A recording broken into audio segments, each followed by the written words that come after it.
तर मित्रांनो, आज आपण तयार करणार आहोत पॉवर एक्सटेन्शन बोर्ड.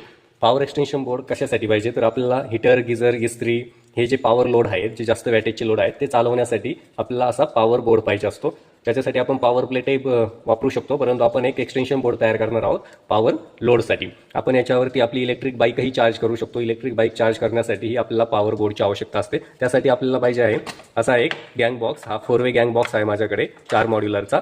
तर यासाठी एक MCB लागेल आपल्याला असा. ठीक आहे, हा मॉड्युलर MCB आहे. तर मी याच्यात ऑलरेडी एक MCB बसवून घेतला आहे, बघू शकता. अशा पद्धतीने आपल्याला याच्यात MCB बसवायचा आहे. एक आपल्याला पॉवर सॉकेट लागेल 16 एम्पियरचा. ठीक आहे, त्यानंतर आपल्याला एक पॉवर स्विच लागेल. हा 16 एम्पियरचा स्विच आहे. तर हे सगळे मटेरियल आपल्याला पाहिजे. तर आपण याच्यामध्ये अशा पद्धतीने MCB बसवून घ्यायचा आहे. हा MCB मी 10 एम्पियरचा बसवला आहे. तुम्ही तुमच्या लोडनुसार MCB बसवू शकता. ठीक, हा मी 10 एम्पियरचा बसवला आहे. तर आपल्याला यानंतर काय करायचं आहे, इथे एक स्विच बसवून घ्यायचा आहे. अशा पद्धतीने आपण इथे हा स्विच बसवून घेणार आहोत. ठीक,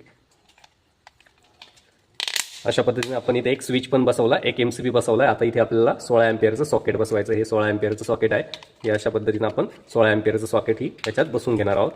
ठीक आहे, बघू शकता 16 एम्पियरचं सॉकेट, 16 एम्पियरचा स्विच व 10 एम्पियरचा MCB. अशा पद्धतीने आपण हा सेटअप तयार केलेला आहे. ठीक आहे, आता याचं आपल्याला वायरिंग करून घ्यायचं आहे व नंतर बोर्ड चेक करायचा आहे. आता याचं वायरिंग करण्यासाठी आपल्याला एक लाल वायर व एक काळी वायर लागेल. एक लाल वायर घ्यायची आहे. आपल्याला पहिले MCB सप्लाय आणायचा आहे. MCB मध्ये सप्लाय घ्यायचा आहे, त्यानंतर स्विचमध्ये, त्यानंतर सॉकेटमध्ये. आपण सॉकेटमध्ये बघू शकतो या ठिकाणी L लिहिलेला असतो, या ठिकाणी N लिहिलेला असतो, या ठिकाणी अर्थिंगचा सिम्बॉल असतो. आपण जेव्हा पॉवर बोर्ड भरणार आहोत तेव्हा आपल्याला अर्थिंगसाठीही कनेक्शन द्यायचं आहे व फेजसाठी व न्यूट्रलसाठी कनेक्शन द्यायचं आहे. चला तर आपण फेजचं कनेक्शन घेऊ. सर्वात पहिले आपल्याला ह्या MCB वरती लिहिलेलं असतं बघा, ह्या साईडला लोड असतो, या साईडला लाईन म्हणजे आपल्याला इथे इनपुट सप्लाय द्यायचा आहे व या ठिकाणी लोड म्हणजे काय, आपल्याला तो पुढे स्विचला सप्लाय न्यायचा आहे. ठीक आहे, अशा पद्धतीने आपण याचं कनेक्शन करणार आहे. चला तर आपण आता याचे कनेक्शन करून घेऊ. सर्वात पहिले आपल्याला काय करायचं आहे, एक लाल वायर घेऊन आपल्या MCBच्या लोड साईडला जोडायची. MCBचा हा जो लोडचा पॉईंट आहे त्या ठिकाणी आपल्याला एक लाल वायर जोडायची आहे.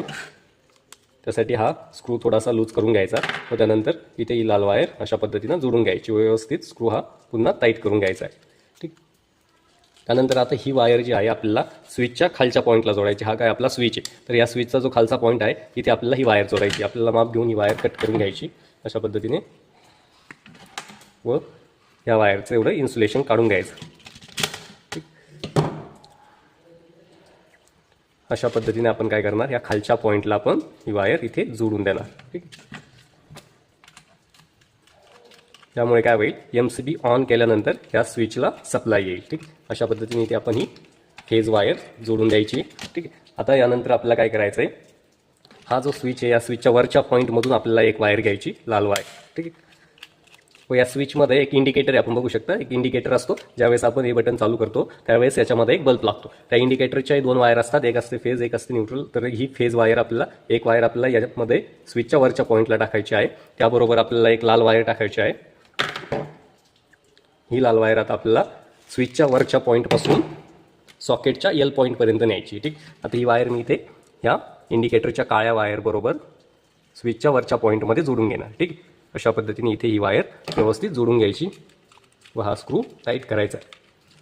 ठीक, आता ही जी वायर आहे ही सॉकेटचा L पॉईंट कुठे ते चेक करायचं आहे. आपण बघू शकता या ठिकाणी L लिहिलेला आहे. ठीक, या पॉईंटला L आहे व या पॉईंटला N लिहिलेला आहे. तर L पॉईंटपर्यंत आपल्याला माप घ्यायचं आहे व ही वायर कट करायची व तिचे इन्सुलेशन काढायचं आहे. अशा पद्धतीने आपल्याला आता या L पॉईंटला ही वायर जोडायची. हा स्क्रू थोडा लूज करून घ्यायचा आहे व इथे ही वायर व्यवस्थित बसून द्यायची. ठीक आहे, हा स्क्रू व्यवस्थित पुन्हा टाईट करायचा आहे. कुठे लूज कनेक्शन राहणार नाही याची आपल्याला काळजी घ्यायची. ठीक आहे, आता बघू शकता MCB मधून लोड पॉईंटमधून आपण स्विचमध्ये सप्लाय आणला, स्विचमधून आपण सॉकेटमध्ये नेलं. ठीक आहे, आता ह्या इंडिकेटरची एक वायर जी आहे ती वायर आपल्याला इथे N मध्ये जोडायची आहे. म्हणजे आपण जेव्हा हा स्विच चालू करू त्यावेळेस हा इंडिकेटर पण चालू होईल. ठीक, अशा पद्धतीने ही वायर इथे जोडायची आहे व त्याबरोबर आपल्याला मेन न्यूट्रल पण इथेच जोडायची. तर मेन न्यूट्रलसाठी बघू शकता मी एक लाल व एक काळी वायर घेतली आहे. न्यूट्रलसाठी काळी वायर टाकायची व आपल्याला फेजसाठी लाल वायर टाकायची. त्याआधी आपल्याला ह्या ज्या 2 वायरी आहेत त्या बॉक्सच्या आतमध्ये अशा वळून घ्यायच्या आहे. बॉक्सला आपण अशा पद्धतीने 3 वायर जातील असं ड्रिल मारून घ्यायचं आहे. ठीक आहे, व याच्यातून वायर ओवून घेतल्यानंतर आपल्याला काळी वायर म्हणजेच न्यूट्रल वायर या एन पॉईंटला जोडायची. ठीक आहे. व्यवस्थित हा स्क्रू पुन्हा टाईट करून द्यायचा आहे. ठीक आहे. आता आपल्याला ही जी फेज वायर आहे ती फेज वायर MCBच्या मेन पॉईंटला म्हणजे एल पॉईंटला लाईन पॉईंटला जोडायची ह्या पॉईंटला. ठीक आहे. हा स्क्रू थोडा लूज करून घ्यायचा. ही वायर MCBच्या ह्या पॉईंटला व्यवस्थित जोडून घ्यायची. आता आपलं फेज आणि न्यूट्रलचं कनेक्शन झालेलं आहे. आता आपल्याला फक्त आर्थिंगची वायर जोडायची. ठीक आहे. हा पॉईंट आहे आर्थिंगचा. आपण पॉवर लोडमध्ये आर्थिंग देणं खूप गरजेचं असतं. जर लिकेज करंट कुठे झाला तर आर्थिंग मार्फत तो आपला जमिनीत निघून जावा याच्यासाठी आपल्याला या ठिकाणी आर्थिंग देणं गरजेचं असतं. ठीक आहे. आणि यामध्ये आपण हा एक्स्ट्रा MCB याच्यासाठी जोडला आहे की जर काही फॉल्ट झाला तर हा MCB लगेच आपला ट्रिप होईल. ठीक आहे. आर्थिंगसाठी आपल्याला हिरवी वायर वापरायची असते, परंतु माझ्याकडे आता निळी वायर असल्यामुळे मी निळी वायर आर्थिंगला वापरणार आहे. ही वायर पण या बॉक्समधून वळून घ्यायची अशा पद्धतीने. ठीक आहे. व आपल्या ह्या आर्थिंगच्या पॉईंटला जोडून द्यायची. अशा पद्धतीने इथे ही वायर व्यवस्थित पॅक करायची. ठीक आहे. आता आपलं सर्व कनेक्शन पूर्ण झालेलं आहे. आता बघू शकता, आपण एकदा पुन्हा कनेक्शन समजावून सांगतो.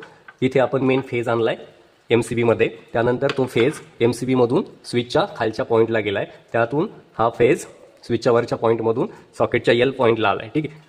आणि न्यूट्रल आपली सॉकेटच्या N पॉईंटला आली व हे जे इंडिकेटर आहे स्विचमधला त्याची एक वायर ह्या न्यूट्रलला व एक वायर आपण स्विचच्या वरच्या पॉईंटला जोडलेली. ठीक आहे. जेणेकरून आपला हा स्विच ऑन केला की इथे इंडिकेटर लागेल. ठीक. आता आपण याचं टेस्टिंग करून पाहू. आपला सर्व बोर्ड व्यवस्थित भरून झाला आहे.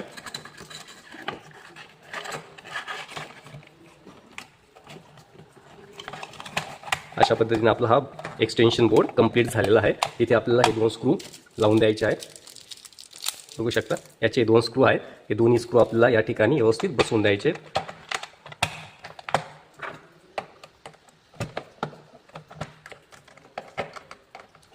आता आपल्याला याचं टेस्टिंग करून बघायचं. आपल्याला हा एक्सटेन्शन बोर्ड चेक करायचा आहे. तर चेक करण्यासाठी मी या वायरला आपण इकडे सप्लाय दिलेला आहे. बघू शकता, यामध्ये एक फेज, एक न्यूट्रल व एक आर्थिंगची वायर आहे. व चेक करण्यासाठी आपण एक बल्ब घेतला आहे. तो बल्ब आपण या सॉकेटमध्ये लावून बल्ब लागतो की नाही चेक करणार आहोत. त्यासाठी मी पहिले MCB चालू करणार. ठीक आहे. हा MCB ऑन केल्यानंतर हा स्विच ऑन करणार व आपला बल्ब लागतो की नाही चेक करणार. ठीक आहे. बघू शकता, हा स्विच ऑन केल्यानंतर या स्विचमध्येही इंडिकेटर चालू झाला आहे व आपला बल्बही व्यवस्थित चालू झाला आहे. अशा पद्धतीने आपण हा पॉवर एक्सटेन्शन बोर्ड तयार केला आहे. जर आपल्या लोडमध्ये काही फॉल्ट झाला तर आपला हा MCB लगेच स्ट्रिप होईल व आपला लोड व्यवस्थित राहील. यासाठी हा पॉवर बोर्ड खूप महत्त्वाचा आहे. जर आपल्याला व्हिडिओ आवडला तर व्हिडिओला लाईक करा, शेअर करा व चॅनलला सबस्क्राईब करा. व काही प्रश्न असतील तर कमेंट बॉक्समध्ये नक्की विचारा. धन्यवाद.